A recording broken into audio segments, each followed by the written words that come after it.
You ever notice that every election cycle eventually turns into a telethon? Not for sick kids, not for disaster relief, for politicians. Breaking news tonight, candidate X raised $20 million while candidate Y only raised $5 million. They make it sound less like election coverage and more like a quarterly earnings call. And suddenly, boom, we're not talking about ideas anymore. We're talking about performance metrics. Because apparently the path to representing voters is first proving that you can impress the donors. And we all nod along like bobbleheads. Ah, yes, democracy is thriving.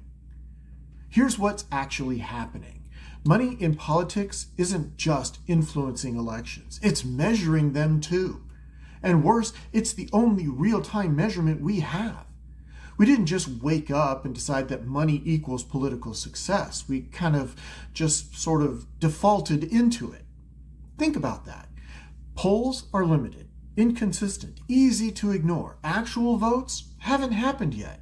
But fundraising, that's public, that's constant. That's a number you can update every quarter like a stock price. So the system does what systems do. It organizes around the only number available, and suddenly fundraising becomes the game. And that creates a causality feedback loop. Fundraising numbers get reported because they're public. The media treats them like a scoreboard by reporting them as who's winning. Voters interpret that as money equals viability. Donors only donate to viable candidates, and candidates chase donors in order to stay viable. Rinse and repeat. That's it. That's the machine. No conspiracy, no smoke-filled room, just incentives doing exactly what incentives do. Bigger numbers, louder coverage, narrower field. And if you look closely, you'll notice that at no point in that loop do voters actually have to be persuaded. Let that sink in. Voters get less real choice. Now, right now in Texas, you're seeing this play out in real time. In the GOP Senate runoff, it was recently reported that John Cornyn is outraising Ken Paxton by something like 4-1 in the first quarter of 2026. And the way that it gets reported, you'd think that it means something like, well, I guess we know who's winning. But here's the problem. That number doesn't tell you who voters support. It tells you who donors support. And somehow, somewhere along the way, we quietly decided that those two are the same thing. A buddy of mine heard that fundraising number and said, at this point, why don't we just pass a law? Whoever raises the most money wins.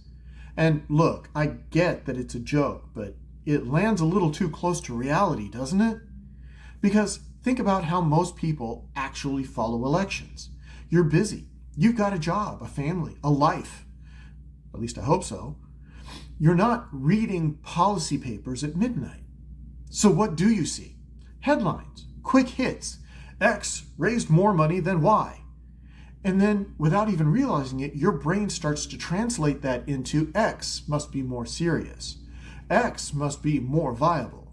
X probably has this. Not because you studied the race, because the scoreboard told you.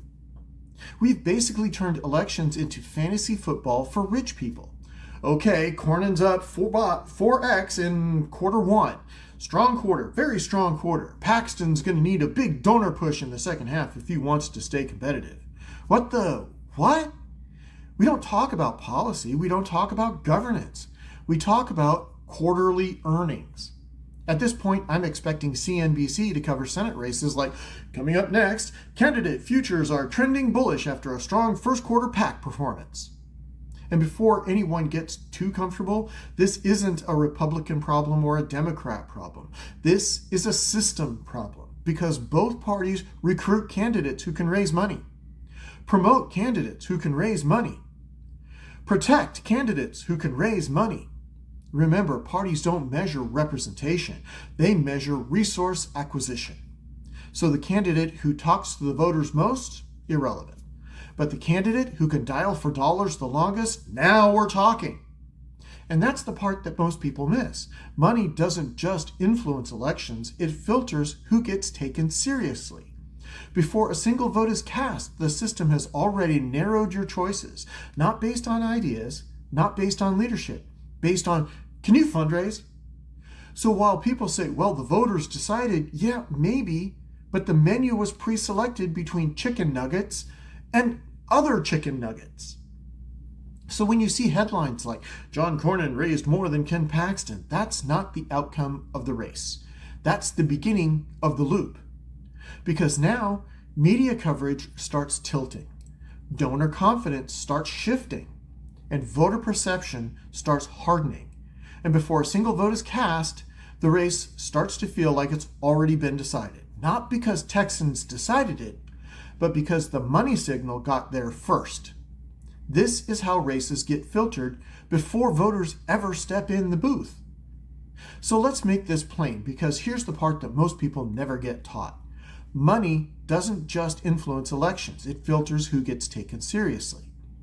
The system isn't rigged, it's just measured badly. If you treat dollars like votes, don't be surprised when voters come last. Fundraising is not a measure of public support. It's a measure of network access, donor confidence, and institutional backing. That's it.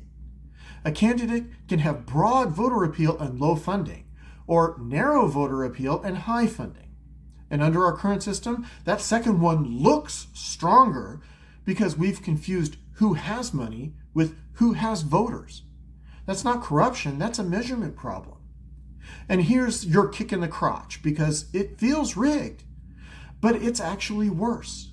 It's self-reinforcing. So yeah, maybe my friend is right. Let's go all the way. Election night, forget ballots. We'll just roll out a big screen. Ladies and gentlemen, with $27.4 million, your next senator. No debates, no persuasion, no voters, just vibes and Venmo. Skip the middleman, because that's where we're headed if we keep pretending that the fundraising scoreboard is the same as democracy. He just suggested making it official. Now, here's where I'm going to disappoint everyone who wants a big sweeping reform bill, because there is a fix, and it's not that complicated. I'm not proposing a law. I'm not proposing regulation. What I am proposing is something much more uncomfortable. Change what you pay attention to. That's it. Because this system, like all systems, runs on inputs. And right now, the input is dollar amount equals success. Folks, fundraising is not support. It's just access to money. So the next time you see those headlines, don't ask who's winning. Ask how many actual people support them. Who's still talking to voters without the big money? Who benefits most from you thinking that this race is already over? Because if we stop treating dollars like votes, it starts a chain reaction. Because then the media has less incentive to highlight fundraising numbers. Then donors lose their signal. Candidates stop chasing donors. And then you get something completely radical in American politics. Elections going back to being decided by the people who the candidates are supposed to represent. Now, here's the downstream effect that nobody connects. If you only win the seat by raising money, then you govern first and foremost for the people who fundraised you. And the people that you're supposed to represent come second. Not because you're corrupt, but because that's the feedback loop that got you here. This isn't about money in politics. It's about what we choose to measure political success and what that measurement has turned our democracy into. Because as long as we continue to treat dollars like votes, we've already decided whose voice matters. And it's not the one standing in the voting booth.